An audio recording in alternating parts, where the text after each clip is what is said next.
LTO-7 Direktor mipasusi na sa natabong sinumbagay tali sa usa ka taxi driver ug habal-habal driver kagahapon sa Odto didto sa Marigondon, Lapu-Lapu City. Ang mga driver nga nalambigit niini misaad nga bayran ang citation ticket nga obstruction of pedestrian lane nga gi-issue batok kanila.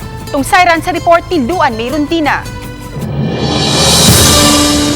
Ang 52 anyos nga si Danilo Emia, ang habal-habal driver nga nalambigit sa naitabong road rage sa barangay Marigondon, Lapu-Lapu City kagahapon sa Udto. Sa video nga kuha sa netizen nga si Kevin, siya ang naka-blue og sweatshirt ug nagsulubog helmet. Giangko ni Danilo nga nag-change lane siya ug nihunong sa usa ka money remittance center aron mo bayad og kuryente. Naghulong na ko ana. Yung lihay na sa motor iya gikong igo nga to motor na sabon na akong kamot na ana ang motor na ana ko nga saan ba ka dito mo lang nasingka na ko ba ya bawas po siya og singka. Nagkainitay na ang ilang istorya nga misangpot sa hinagitay. Timing nga naabot sa dapit ang 65 anyos nga inspector sa CTMS nga si Eddie Jimeno. Matud niya sa wa pa nagkasinumbagay ang duha, nakabantay na siyang nagkalalis na kini ug giswayan pa niya paghangyo ang duha nga ipadapli ng ilang mga sakyanan kay wala may danyos nga namugna ang pagkasingki sa duha ka mga sakyanan apan nagkapahuot kini sa dagan sa trapiko. Wala ko nakatalikod gamay motong ni aksyon og abante itong taxi driver motong nadyaban sa habal-habal driver motong naigo din na aksyon nagbarag. Mutong nga ako lang nga, naninguha ako nga, naantay mo uwang sa pikas, kaya kung uwang ko to sila, usog kayo mga kumul lang duha. Delikado ko ako yung malatanan to. Siyempre, pag inig-anay, paingo naman inig-anay, lilihay mi, nataymingan siya nga, nakaigo ko niya una. Walang na yun, kuhan na yun ako, budosbi, pero nakaigo po dyan ako.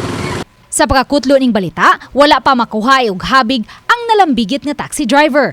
Kinsa na ilhan sa pangan nga si Michael Maasin base sa citation ticket nga gi-issue sa traffic enforcer nga si Jerome Cabalhog, kinsa mo'y nagda sa duha ka mga driver paingon sa Traffic Investigation Unit sa Lapu-Lapu City Police. Akong situation sila ma'am, obstruction ma'am, kay naman sa tunga god, naka-obstruct ba niya, ang sakyanan dili na kadagan, nilag up na ba?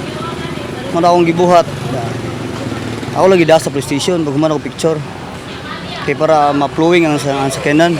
Apan ang insidente, wala na mablatter sa Traffic Investigation Unit ug sa Police Station 4 kay nagkahusay ra ang duha ka mga driver ug misaad nga bayran na lang nila ang ilang mga citation tickets nga obstruction of pedestrian lane kay dili na nila buot pang musangpot sa pagkinihaay. Ingana siya na ko ma'am nga, sige, okay ra ko basta